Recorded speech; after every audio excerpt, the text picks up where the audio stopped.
If you did not watch the previous session we did on Articles of Enslavement or newspapers.com enslavement articles, that is the session where I really go in depth on how we put the collection together, as well as the states that have the highest representation, locations that have the highest representation, publications, cities that have the highest representation.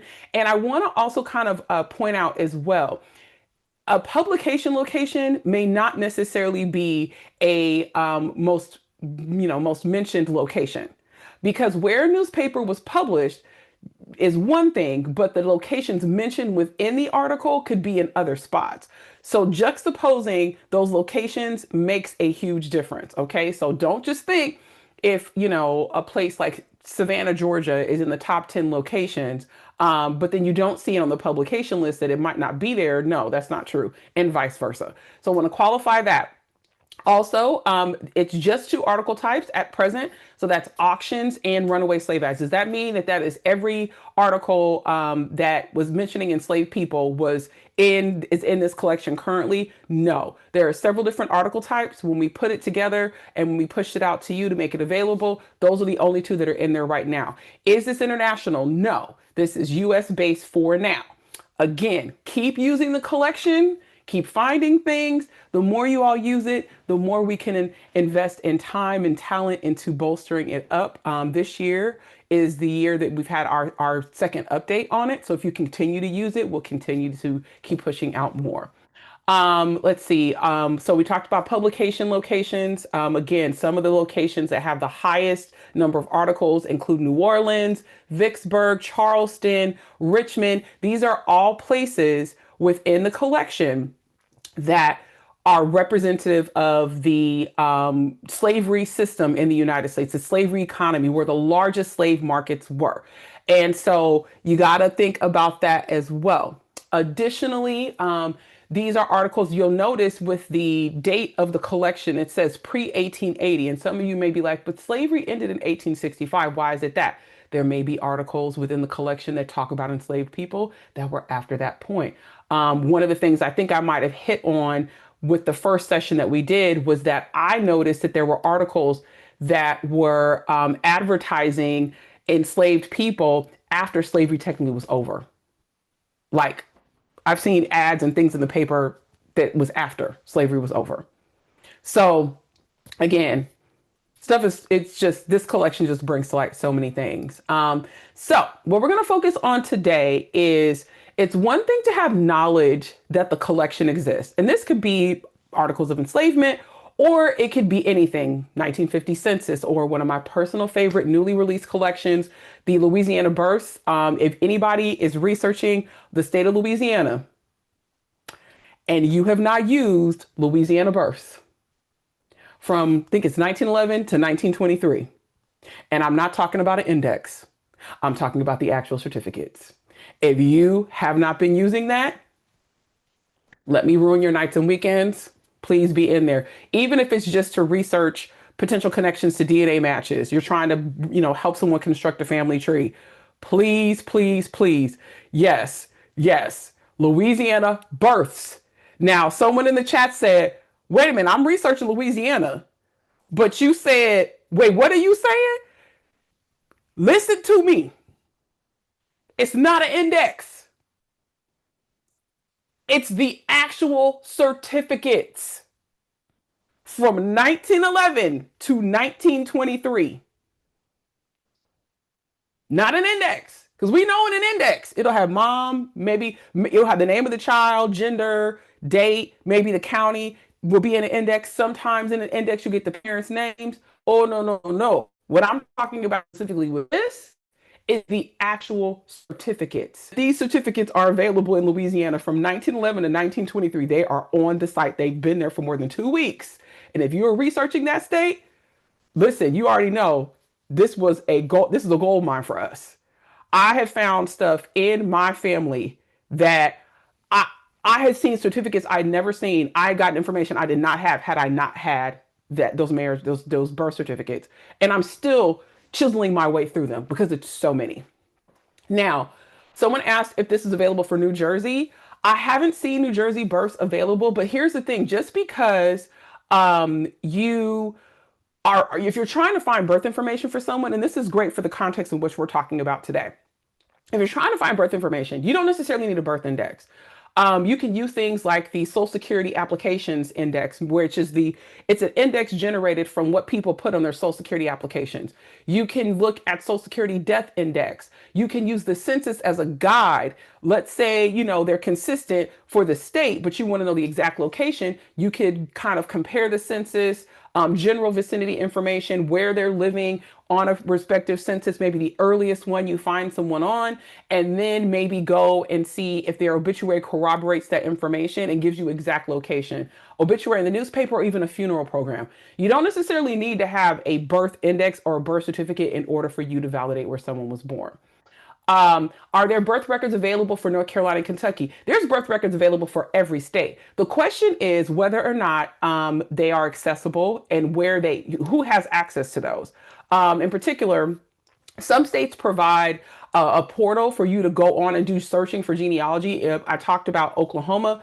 Oklahoma's Department of Vital Statistics has a website where you can go and search through deaths, and I believe births up to a certain time span on their site, and you can order the actual certificates. When it comes to Ancestry, it depends on our content acquisition and what we have access to. So one thing you can also do as well is newspapers.com. You can think about the birth index that we generated. Same technologies we use for articles of enslavement, which is to have AI identify newspaper articles and then extract certain details. There's a births index from newspapers.com that is on Ancestry. Same as the obituaries. So if we don't have the actual certificates or an index, utilize your other resources to get there. When you say birth certificate, is that the same as we call birth records in other places? Yes. But that's the thing. A record of a birth, a certificate is one thing that's issued by the county or parish and then certified by the state. A birth record could be a family Bible. Many people were born at home, through the care of midwives and before state mandated birth certificates. So their actual birth record was from the family Bible as opposed to a certificate. That's the delineation between the two. Yes, West Virginia has a large selection of birth records. Yes, and you can find Virginia has them as well. They even include the enslaved on some of those birth records. It really all depends on the state. But again, I am championing Louisiana right now because y'all know it's rare we ever get anything. So all praises due to content for getting that. All right. So we're talking about births. We're talking about records. We're talking about access to things. Let's take a step in the direction of if you're utilizing a collection such as this one, Enslavement Articles, or any collection on Ancestry. How do you know that you have the person that is, maybe there's a record you found. How do you know that that's your person? What are the ways in which you can validate that that's your person? Or what are the ways that instead of doing traditional genealogy, which is what we're supposed to do, is go from now and go back through the generations, right, in time until we get to a point where we maybe can't find more information or we need to dig in a little bit in order for us to get more. People are constantly asking me, well, it's great that this is here, but like, how do I know this is my person? Number one, I would say, and this is the methodology that I use to give an example, because I have an example for today, and then we're gonna be wild and free and see what we're gonna find, right? Because I love that. I love to be on the fly. Some people think I'm crazy, but I love it. I feel like this is a great experience for all of us when we do that. So, with this collection, I want to talk about the different roles of the people that show up, and this is not all inclusive. There are several types of roles that are within this collection. What do I mean by role? If there is an article in the collection, again, this is around enslavement, it's auctions and it's runaway slave ads or fugitive slave ads or freedom seekers. There are people in different places and times all across. It could just be in one article. In particular, you've got the enslaved, which could include their personal description, height, weight, hair color, eye color, all of that. You have slaveholders. You have slave traders. You've got people who were trustees. So let's say one slaveholder sold land and enslaved people to another slaveholder. And until the debt for that transaction was paid, those enslaved and that land was held in a trust. And let's say the person who purchased those enslaved and that land did not meet the requirements of that deal, that trustee would then take those enslaved and land and sell them at a public auction. So you have that. So you might have a trustee, you might have an administrator over an estate, especially when you're talking about an auction. Let's say a slaveholder's estate was insolvent, or they, didn't have enough money on hand to take care of all the debt. So they had to start selling off property. Enslaved people could be part of that. So you would have an administrator. You might have a judge who was presiding over the transaction or the court case that's involved. There's so many different roles. Then you have time periods. So let's use that experience, that scenario I just gave you around, a slaveholder who has a trust, and who has got several things going on. One of the ads could, or one of the auctions could say something similar to like, the land was previously owned by this other person, which is giving you a clue as to who the potential slaveholder was before this person that's a part of this auction. So we could go literally, you have leads galore in all of this, you all. Don't look at it as, oh, well, but for the enslaved people, we just have a name. Okay, you might just have a given name, but you know they had that name on that date, and you know they had that name on that date in that location. And you know that they had that name on that date and that location connected to that slaveholder. Those are critical details. Now, did I say it was going to be super entirely easy? No. But you do have some grease to cook your fish in. Okay. And so someone asked, will you mention Jamaican enslavement articles, please, or is this American states? This particular collection is just for the United States, okay? We don't have articles with regard to the Caribbean as a part of this collection. But that is not to say that if you don't search for those locations, they may not be mentioned in the collection. Does that make sense? So there may not be Jamaican or Caribbean publications, but the locations themselves may be mentioned within the collection. Think about it. From, oh, this enslaved person was from here, or maybe their name might be Jamaica or Africa. Last session, I actually was talking about an enslaved person named Africa. So there's a number of different ways that people show up in this. All right, enough of me talking. Been talking for a while. Okay. So there are going to be links placed in the chat if you were here live on how to access these collections. Number one, you can access them on Ancestry. The collection is usnewspapers.com, Auctions of Enslaved People and Bounties on Freedom Seekers. That's the name of the collection on Ancestry. You can also access it directly on newspapers.com, which is a part of the Ancestry family. That has a separate search interface. I will go over this again just so you all will see it. And then there's also the landing page. From the landing page experience, you can actually view the map, the heat map, to see the different locations that are mentioned within the collection. And so we'll go through, again, I will show you all of those. Let me get myself all ready to go so you all can see each one of them. And thank you for my support folks here. If you have any general questions, use the Q&A if you are here live. If not, call customer service. All right, so let me go ahead and share my screen. Okay, and I want to make sure I keep the chat up so I know what you all are talking about. All right, wonderful. Will these documents pop up in your hint section? No, not at current. They will not pop up in your hint section. This is something that you have to actively go and search. So I would kind of corral this to, and the reason why, there's a number of different reasons why that's the case. But again, this is a collection where you need to go in and search through it directly as opposed to it popping up on hint. Okay. All right, so now that we are here and accounted for, this is the landing page. I talked about this last time we were together talking about this collection. Someone mentioned whether or not the Caribbean is mentioned. If it is, it's going to be shaded or highlighted if the location is mentioned. And I don't see that anything is here at current. So you notice all the shading in the United States, even in states that did not have slavery or they abolished slavery earlier. you will find them in the collection. So this is the landing page. Okay.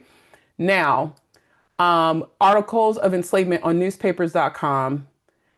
I think I need to go down here. So when you're logged in, or whether you're on the main page, you're going to come down here to where it says enslavement ads and articles and click learn more. That's how you access them there.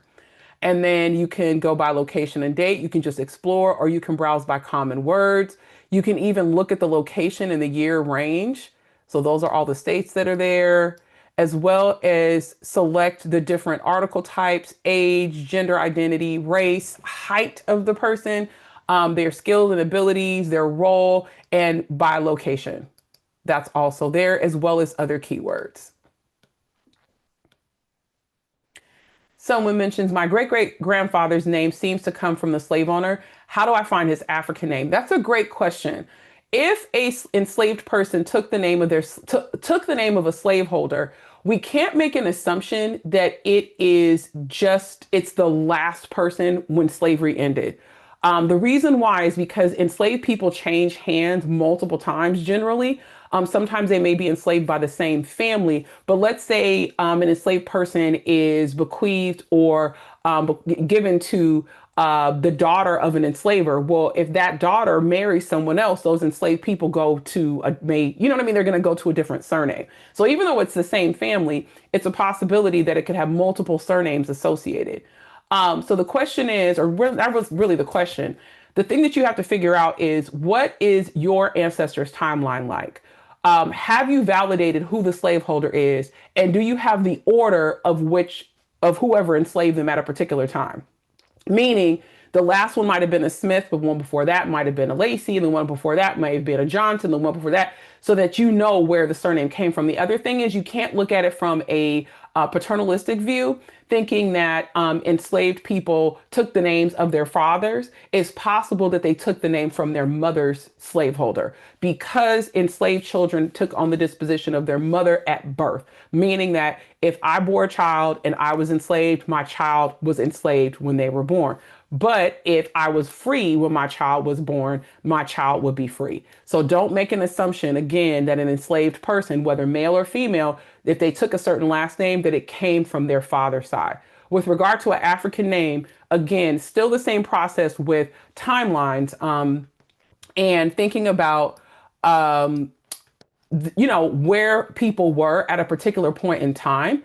And so with that said, I would still do my due diligence in tracing my ancestor slaveholder until I could get to the point in which I'm as close to the Atlantic Ocean as possible.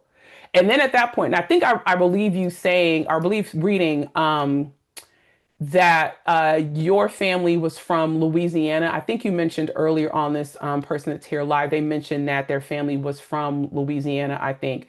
And so there's a higher likelihood in the fact that you're researching Louisiana that you may actually find out where in Africa your ancestor was brought from. Would they come with the surname?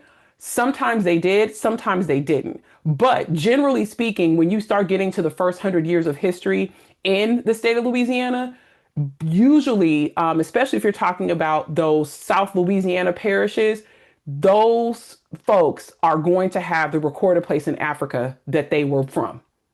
Or if they were from the Caribbean, they'll tell you they were from San Domingo. They'll tell you they were from Jamaica, or they'll tell you they're from Guinea or Congo. A collection that you would use for that would be something like Dr. Midlow Hall's database. Actually, this is why we're here live. I can actually take you guys to it. So Dr. Midlow Hall was an incredible researcher who did this wonderful project in the late 90s. It was considered ahead of its time, but it's available on Ancestry for free. This collection has been here for a number of years. It's broken down into two collections, and I'm going to zoom in so you all can see. One is Records of Enslaved People from 1719 to 1820, and the other one is Manumissions. Manumissions are when enslaved people were freed. If it was an emancipation, it was an act by law. If it was a manumission, it was a private act. And so with this collection from Dr. Midlow Hall, you can search through, it's more than 100,000 people, and it goes by parish. It's very granular. It includes the languages the people spoke, family groups, all of that. And then the sourcing will take you back to the original records. It's just an index. Um, okay, someone says they can't see my screen. I can see my screen. Okay, thank you. All right. So use this collection. I will put it in the chat so you have access to it. Again, this is the first 100 years of Louisiana. And they went to the courthouses and documented all the enslaved people mentioned in those transactions in the first 100 years. And don't just think, oh, my people were never in Louisiana, y'all. You have to remember, largest slave market in North America was in New Orleans at one point. So if your family or people you're researching were closer to New Orleans than they were a Savannah or a Richmond, there's a huge possibility that they were brought through New Orleans and then taken to another location in Mississippi, Georgia, Texas, all of that. Got to keep that in mind. All right. So again, here's a collection on Ancestry. You can search a number of different fields. The doctor or the person, someone just asked me a question. Can you repeat the name of the researcher who developed the project in the 90s? Here's a great tip for you all. If you're on a collection and you want to know the source and more information about it, scroll to the bottom of the page and it will tell you the source information. And here's her name. This is Gwendolyn Midlow Hall. Hall, like walk down the hall at school. Okay. This is available for every collection on Ancestry. It's going to tell you where we got the information from. The fact that this particular one came from parishes in Louisiana, as well as archives in Texas, France, and Spain. They did all this in the late 90s, and we're still using it today. All right. Back to articles of enslavement. We're still here. How do you find somebody? How do you know it's your person? Okay. So I did a little journey into the collection and I just was browsing. I said, let me pick a state that everyone would consider to be hard. Mississippi is hard. It's not an easy state to research in. I research there all the time, but a lot of people get intimidated by Mississippi research because it just is not as easy as like Virginia, perhaps, or even North Carolina in some ways for researching the enslaved. And I came upon this news article about an enslaved woman named Leanna. And she's mentioned in an article that was published in Port Gibson, which is in Claiborne County, Mississippi. It's on the Mississippi Delta. It was in a newspaper called the Port Gibson Herald and Correspondent. If you look at the other people mentioned, there's a man named the enslaver, John D. Bridger. Leanna is there with a Solomon, a Milford, a Lucinda, Pleasant, Mary, Bob, Hannah, Delilah, a Hamma, and then there are two other people. So keep in mind, when you see others and they're not listed as enslavers, that is telling you that there is something afoot. Something is out of the ordinary, right? Because your question is, well, who are those other people? Now, I have to remind you all, searching through the collection on Ancestry is free, and accessing the newspaper articles on newspapers.com is free as well. All you need is a login. That's it. You do not need a subscription. So when we pop open this ad, you can come over here to click the thumbnail or you can click view. We get to the actual article, and it's an administrator sale. Now, let's go back to what we talked about a little bit ago. Multiple people are involved in these transactions. Sometimes it's just a slaveholder. Sometimes, but in my opinion, it's generally two that are outside of just the slaveholder. If it's a slaveholder placing an ad, it's them placing an ad. But if it's an auction, if it's something else, for the most part, it's going to be two people. One of the enslaver and 1, 2, 3, 4, potentially more others. So, administrator sale, by virtue of the order of Honorable Probate Court of Claiborne County, this is telling you something. The probate court is involved. Those who are here live, what is the probate court? What's the probate court? You all are good. Wills. Right, it's around death. Right. Property. Right. Inheritance. Right. You guys are all, yes, we are in the same town. Yes. We're sitting at the restaurant. We're at the same table. Let's go. Wills, custody, all of that. Probate court, Claiborne County. This is Mississippi. That's where Port Gibson is. And it was made November term of 1850. The undersigned administrator of the estate of John Bridger. So now we know as of November 29th of 1850, John Bridger has dropped dead, to quote my mother. John Bridgerton died by November of 1850. Okay. So that means, from a record standpoint, if I'm trying to research John Bridger, I might be able to find him on the 1850 census. Why does that make a difference? Because that's the first one where entire households were documented. That means that I could see potentially his children, his wife, other relations, people who worked for him, all of them potentially on the 1850 census, depending on when he died. If he died in time to make the census, if he died after, perfect.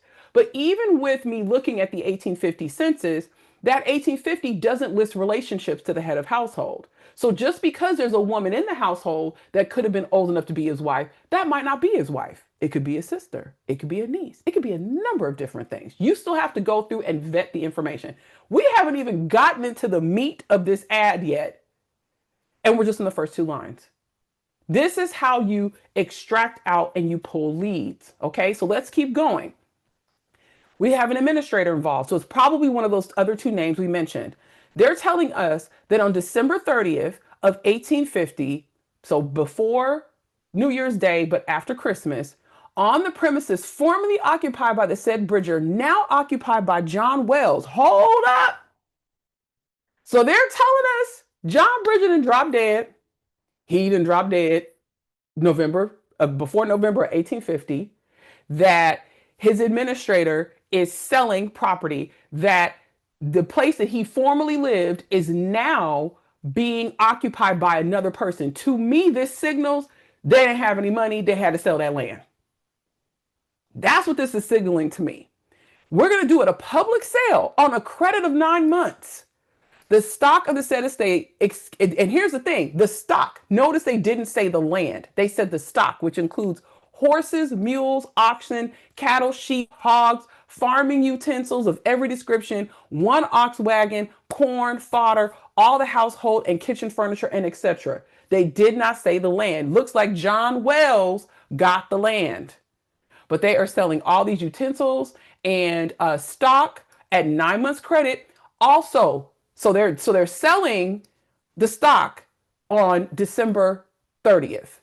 On January 16th of 1851. So here, and this is why being very about your timelines is important, because this ad is November of 1850. They're selling the stock on December 29th, 30th of 1850. And then in January of 1851, they are going to sell at the courthouse on a credit of 9 months, the slaves. Why is it important we have these dates? Because that's telling you where the enslaved people are going to be. As of November of 1850, they are still with the estate of John Bridger. But by January, they are going to be with someone else. It could be a family member of John Bridger, or potentially it could be someone else in the community altogether. And it lists out the enslaved. Leanna, who I mentioned, Solomon, Milford, Lucinda, and her two children. Notice they are not named, but she's got two kids, Pleasant and Mary. Oh yeah, that's them, probably them. Bob, Hannah, Delilah, and Hamma. Those are the enslaved. So we've got Leanna, Solomon, Milford, Lucinda, and her two kids, Pleasant and Mary, Bob, Hannah, Delilah, and Hamma. The sales in each case will be made within the hours prescribed by law, and bonds and good security will be required from the purchasers before the delivery of any property. What does that mean? That means that, let's say I would come to this auction on January 16th of 1851, and I wanted to purchase maybe all of the enslaved people or some of them, but I didn't necessarily have the money on hand. I could put up other things that I own as collateral in order for me to be able to make that purchase, which could include other enslaved people. You see how that just quickly became a web? November, the ad. December, we selling the cattle. January, we selling the slaves. And all of this is from one ad. Now, we also get the name of the administrator. So, William Dotson is the administrator over John Bridger's estate. So, we've got John Bridger as the slaveholder and the estate person. We have his administrator, which is William Dotson. And again, there's a difference between an executor and an administrator. An administrator is somebody who is appointed by the court, shows up and says, hey, this person got stuff, I can help divvy it out. An executor is the person that Bridger would have said in his will, I want this person to be my executor. So this also, to me, indicates that Bridger died. He didn't have a will. Now, we got all of that from just this tiny ad in the paper. Notice, again, this is on a page where we've left it. Look at this up above, you all. Here's another sale. Same situation where same day. So January 6th on this one, January 6th on that one. So this is a completely different estate, but this one is selling Sandy and Rachel, and the other one is selling all the enslaved that are there.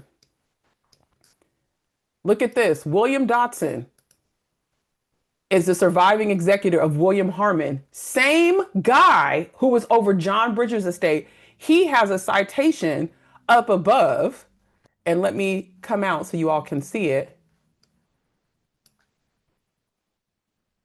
Right. Notes due to Edward Dorch.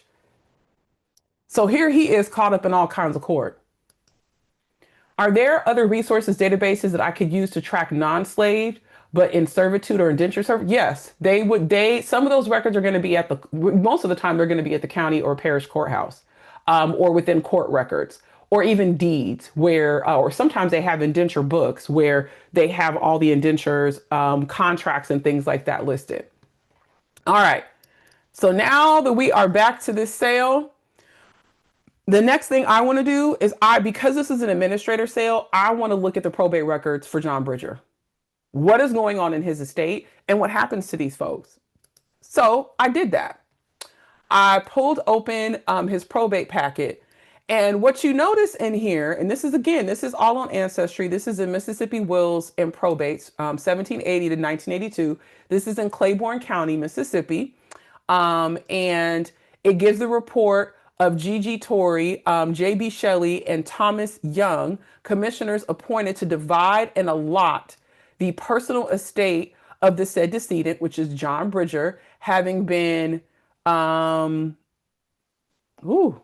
that word maybe said something, for examination and approval, and the court having, Lord, this handwriting is a mess, and examine said report and bring and satisfy the said commissioner. So these are people evaluating everything. We get down to what they're stating, that said reportee and same is hereby approved. And they basically start separating everybody into lots. Notice here, lot number 1 is Negroes, Leanne and Betsy, her child. So Leanna, we don't even mention the kid in the ad. Let me go back to that. My bad. We just get Leanna. We don't get the kid. Warren and Thomas valued at $172.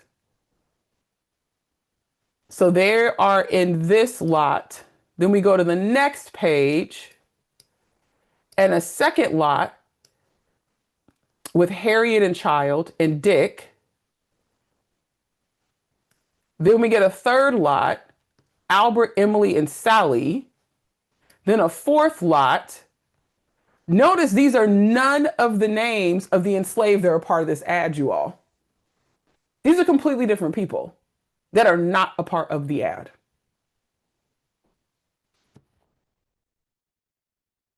What is this saying to you all?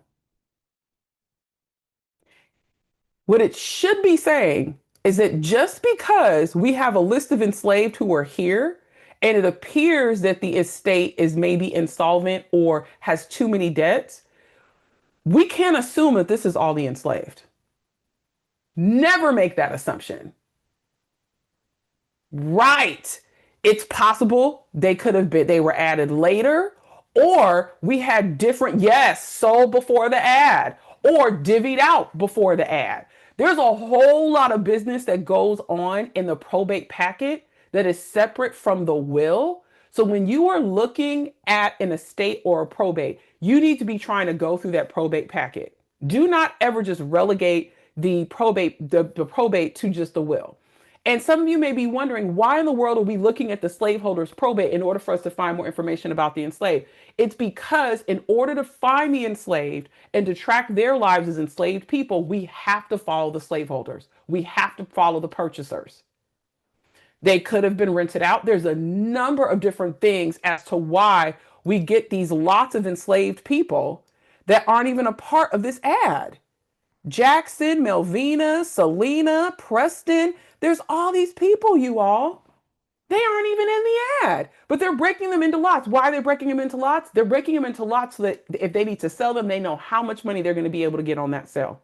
So they can say, oh, hey, we need $3,000. Okay, sell that lot of enslaved.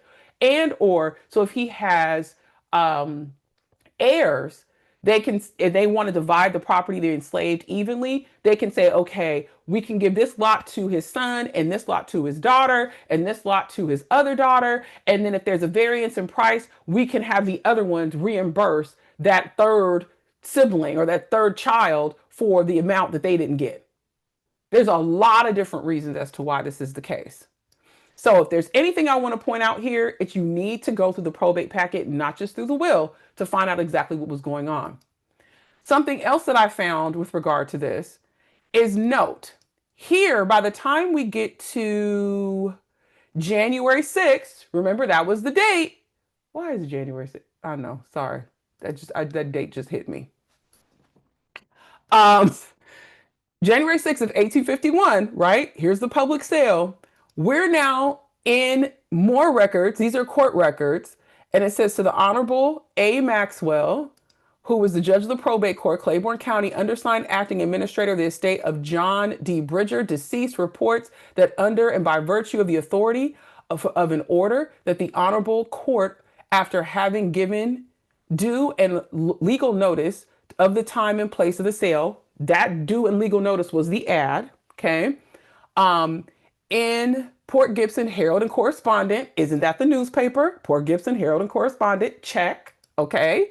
So we got that. Okay. Prescribed in said order, he did Monday, the 6th of January, 1851, at the courthouse door of said county, publicly exposed to sale on a credit of 9 months. This is repeating everything in the ad. A sale of certain Negro slaves specified in said order of sale as property of the said estate to pay the debts thereof. Here we have confirmation. They didn't have any money. That's why they sold the enslaved. To wit, to Henry Wilson, Milford, Lucinda, Bob, Hannah, Mary, and Melina, Hannah and Delilah. So we got the majority of the enslaved that were in this, right? Here we go. There's Milford, Lucinda, and her 2 children, Pleasant and Mary, Bob, Hannah, Delilah, and Hannah. Isn't that everybody? Does Ancestry transcribe these handwritten documents? I often find the faint handwriting hard to read. Yes, we do have the ability to do transcription, but it is only on user-generated content. So I'm going to save this to my computer and I'm going to show you all a way that you can do this within the system. Don't let me leave without showing you how to do it.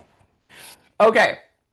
So we've got these enslaved people. They are leaving the estate of John Bridger, and now they belong to Henry Wilson. Now we're at a second slaveholder. Do you see how we did that? How did we do it? We searched for the ad. We found the ad. We then located the administrator, or we located the estate that it was connected to. We started browsing through the records, and then we get to where the estate sells them on the day it said it was going to do it in the newspaper. And it tells us where they go. So now they're going to Henry Wilson. Then Wilson executed his note with John Wells and Tom A. Morris. Maybe it's Morrison, or looks like Morrison, or oh gosh, Newsom, maybe, as security. What does that mean? Remember, I talked about trustees. So Wilson comes, he doesn't have all the cash, so he has Wells and Newsom there as security. So if he defaults on what he owes, these folks can get sold again that quick. All right. James Mason, he gets Solomon at $750. Then it says, and then it says that he has a note with James Newsom. See, looks, I think this might be Newsom because these might be two brothers or cousins or someone because these names look very similar. Or, yeah, it looks like Newsom. And DC Hayes as security. Then to an LM Baldwin, our initial person that we were looking at, Leanna goes to him and she's a Negro woman. She's only, her value is $200. Now, the value um, is something I want to kind of call out. There's a book that I read a while ago called The Price of Their Pound of Flesh by Dr. Dana Ramey Berry that does a deep dive in how enslaved people were evaluated. And when you don't get ages, like we're not getting ages here, we're just getting values, you can about approximate how old the person was. So if you're looking at this, where you've got Milford, Lucinda, and then Bob and Hannah, and if I recall, Bob and Hannah are just two folks that are out there. They don't list Lucinda's two children because Pleasant and Mary were the two kids. We just see Mary and Melina. I don't see either one of those that are a part of this. We saw Mary, right? Something's off. Again, you got to reconcile those lists. At least initially, these lots that were in this document that we looked at before, and you got to reconcile that with this sale, with these sales. But when you're going back to lots of enslaved people and values, look at how Hannah it has a value of 625, but Leanna is 200. It makes me think potentially that Leanna may have been significantly older. So Hannah and Delilah in their prime, late teens, early 20s, 30s. Enslaved people's values started to go down after they turned 40 or 50 years old. It would start to decrease. If you had a skilled trade, it tended to remain high, but then even still, when you got older, it would decrease. So just wondering again what was going on with Leanna, or was she maybe sick or infirmed? It's called The Price of Their Pound of Flesh. Right. Could Mary be Lucinda's child, but the other child was sold somewhere else? It is very possible. Absolutely, because we're missing Pleasant. We're not seeing him. Not at all.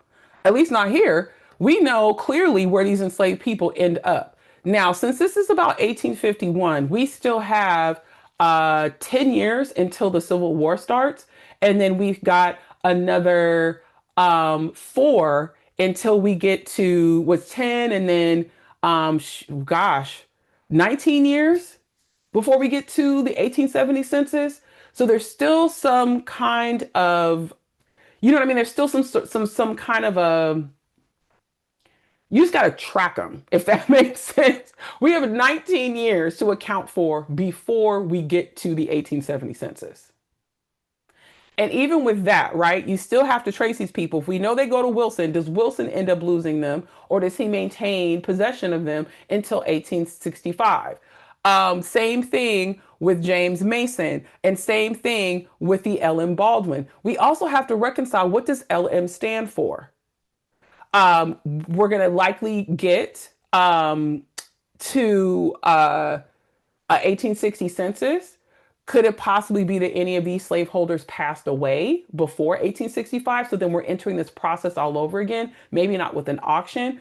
But either way, you can take this information based on what you have, right? We know at this point, we can guesstimate that Pleasant and Mary, again, they're kids, which means they're under 15, maybe 18 years old. Thank you for putting the book in the chat. It is a hard read, but if you're researching enslaved people, and again, if you end up in a scenario where you just have dollar values, but you don't have ages anyplace, it might help you estimate how old the individuals are. Children and the elderly are going to be quantified in the same ways. But then when the people are, young adults into, grown folks, that's where the highest values are going to be commanded. And that's kind of, again, that's how you potentially could navigate this. Thank you for putting that in the chat, those of you who were there. Okay, so there's a number of things you can do. Again, we've got some time here because it's 19 years between this and when we get to the 1870 census. You can make an assumption that these folks stayed in Claiborne County, Mississippi. It's on the Mississippi Delta. You can start to look for some of their names on the 1870 census. You can look for Leanna. You can look for Milford to see if there's anyone with those names. Lucinda, again, Cindy, it could have a number of variations. Delilah or Delia, that again, but how would you know that these are the right people? What I would be looking at is, do I see any of these other folks that they're in community living around them or around the person that I'm looking at in 1870?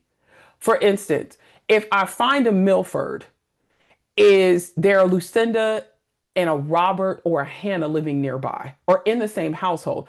Because the only family groups we have from this are just Lucinda, her two children, Pleasant and Mary, because it tells us that. But Leanna, Solomon, Milford, Pleasant, or Leanna, Solomon, Milford, Bob, Hannah, Delilah, and Hannah, they seem like individuals. It's possibly that they could be related, but we don't know. These documents aren't telling us this. So you could potentially, there's no one who's going to tell you that you can't search the 1870, or even from the Freedmen's Bureau, you could search to find records in Claiborne County, Mississippi to see if you can find these folks just by given name. But again, what I would want to see is I would want to see these folks like similar names like around them. Thank you again for the links in the chat. All right. Questions so far. Let's see. Someone asked, where could they get my sweatshirt? This is actually an internal sweatshirt, or tank, or not even a tank. What am I saying? A tank.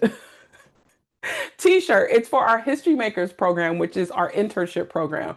There's a whole logo on the back for History Makers, so you can see it.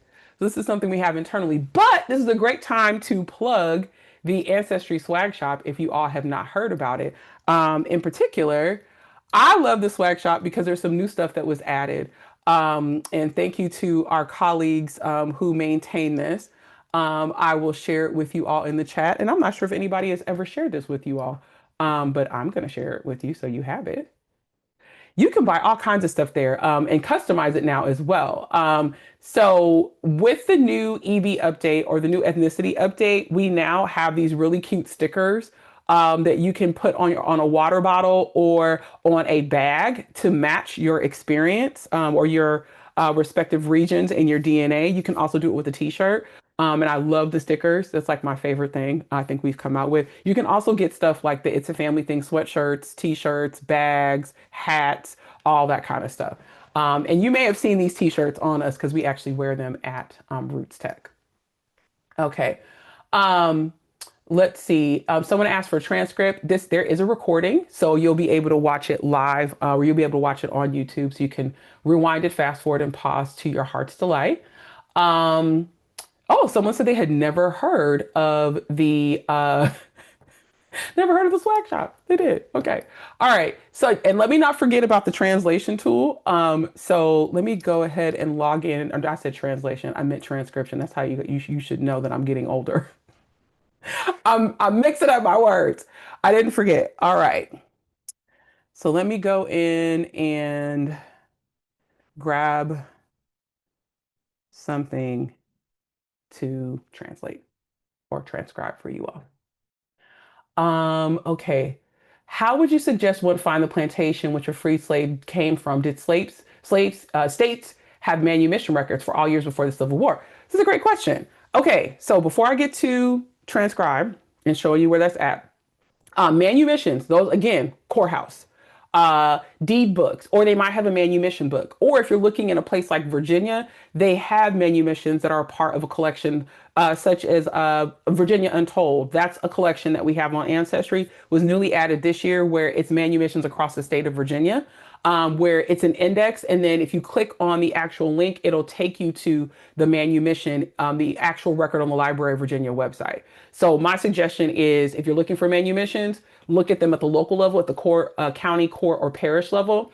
And then for some states, in order for an enslaved, formerly enslaved person, free person of color to stay there, they had to petition the state legislature for that, for them to stay in the state or for them to get them freedom. So you might be able to find those legislature records online. Sometimes those out of print compendiums of all the legal cases in a state would be online, and you can search that for free.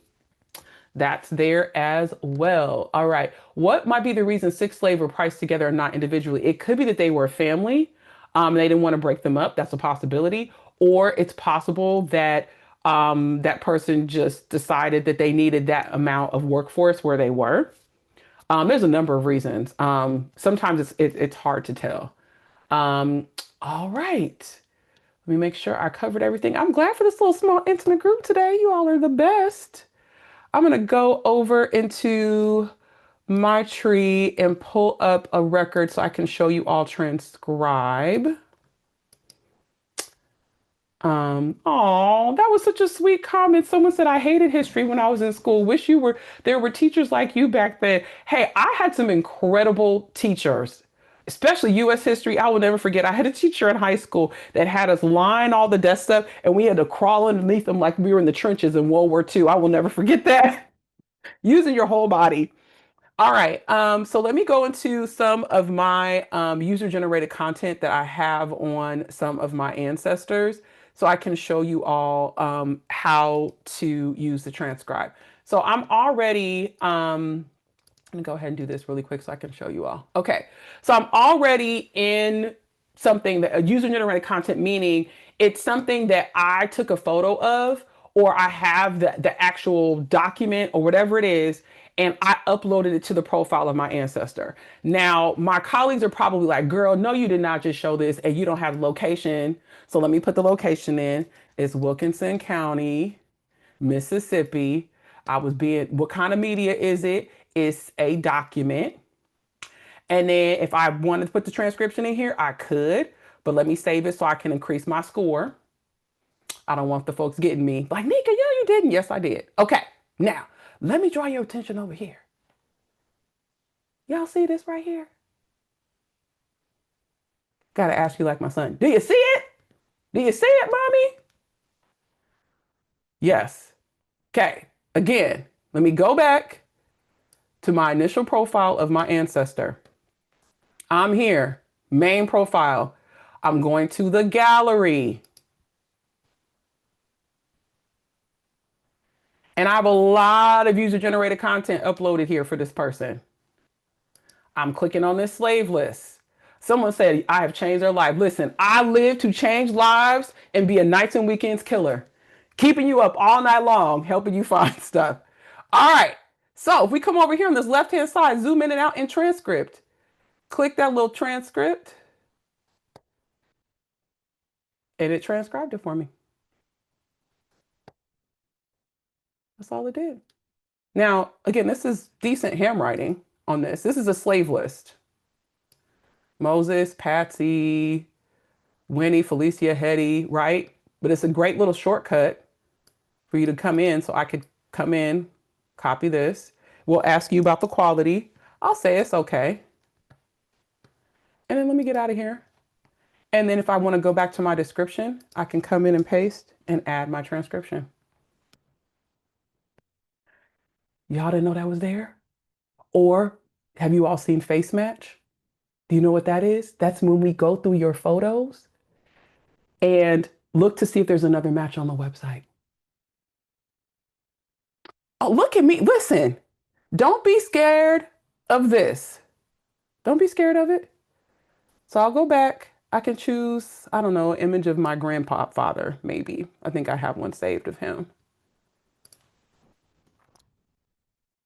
on the tree.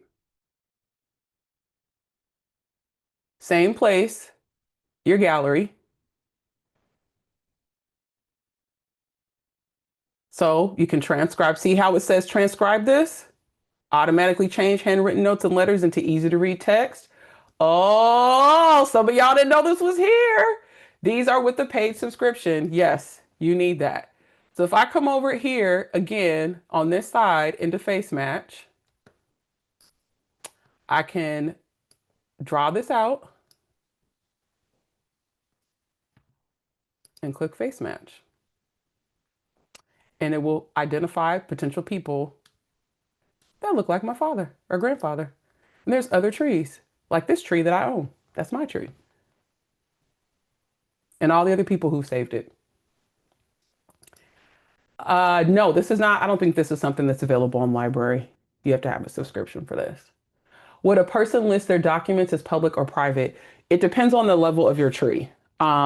Trees have different privacy restrictions. So you have public, which my trees, this one I think is private but searchable, meaning if someone is searching for information, they might hit my tree, and then they can contact me for me to give them access because I'm working on a goal for this one. I haven't released it yet. But my tree that is attached to my DNA results is public. You can look at all my records. You can see all my stuff attached. Or you can set your tree to be private, non-searchable, so people wouldn't necessarily know that it was there. Does the photo have to be in the gallery? That's technically where it gets uploaded. When you upload it into a profile, it's going into the gallery. All right. Well, we have hit 1 hour. I'm very proud of you all for staying, for participating, for learning something. Please be sure when you get the survey to fill it out. Let me know if you want more sessions like this for us to keep working on stuff. I am fully, ready for whatever new stuff we have. If you want to deep dive into that, we could do something on Virginia Untold, the collection that relates to enslaved people. We could do whatever it is. We love the suggestions. We always need topics. So I'm here and at your service. Thank you so much for being here today. And you all have a great day.